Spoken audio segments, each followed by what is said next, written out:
ডাকঘোড়া বাজারে শীতলকুচি ব্লক তৃণমূল কংগ্রেসের পক্ষ থেকে মিছিল ও অবস্থান বিক্ষোভ কর্মসূচি।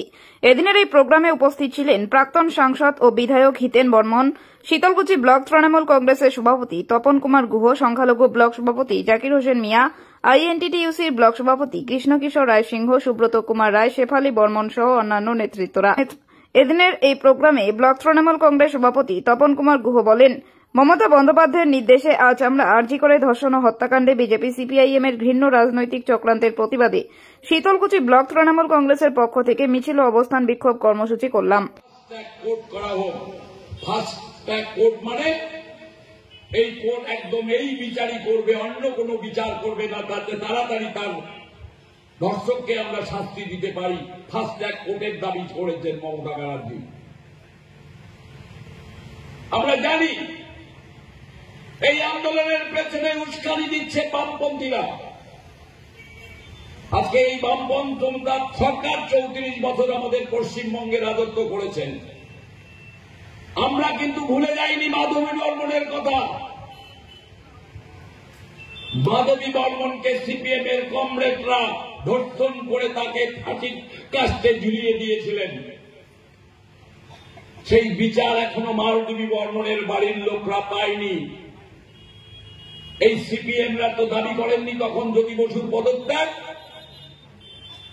মমতা ব্যানার্জি এসেছিলেন ঘোষার, কোথায় যোগী আদিত্যনাথের তো তোমরা ফাঁসি চাওনি। উন্নাওয়ের ঘটনা,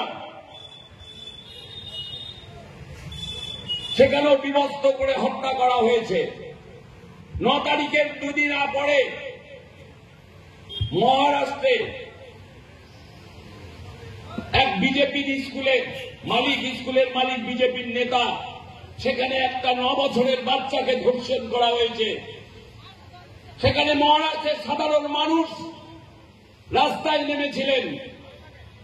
মহারাষ্ট্রের বিজেপি সরকার সেই সব আন্দোলনকারীকে জেলে পুরেছেন। গত কয়েকদিন আগে উড়িষ্যায় একটা ঘটনা ঘটে গেছে কি, একজন মহিলা ডাক্তার কিছু দুষ্কৃতিকারী এখন পর্যন্ত আমরা যেটা জানি ধর্ষণ করে খুন করেছে। এর বিচার চাই, শাস্তি চাই, ফাঁসি চাই। এটা সারা বাংলাব্যাপী তৃণমূল কংগ্রেসের প্রত্যেকটা সৈনিক, সাধারণ মানুষ, ছাত্র যুব মানুষ সবাই চাইছে। কিন্তু এখানে আমাদের মমতা ব্যানার্জির নেতৃত্বে যতক্ষণ পর্যন্ত এই তদন্তের দায়িত্ব ছিল, আমাদের পুলিশ, পশ্চিমবঙ্গের পুলিশ মূল আসামি তাকে অ্যারেস্ট করেছে, সঞ্জয়কে অ্যারেস্ট করেছে। তারপরেই 12 ঘন্টার মধ্যে অ্যারেস্ট করেছে, সেটা খেয়াল রাখবেন। তারপরের ঘটনা কি, রাম, বাম আর শ্যাম ইংরা তিনও ভাইয়ে একটে হয়ে আন্দোলন করা শুরু করলে কি, এটা সিবিআই কে দিতে হবে দায়িত্ব, উচ্চ স্তরের মানুষকে দায়িত্ব দিতে হবে। একটা সিবিআই নামে বিচার বিভাগীয় সংস্থা আমাদের ভারতবর্ষে, যেটা দিল্লির সরকারের মেশিনারিতে চলে, এই সিবিআই এর উপর এই ঘটনাটা তদন্তের দায়িত্ব দেওয়া আছে।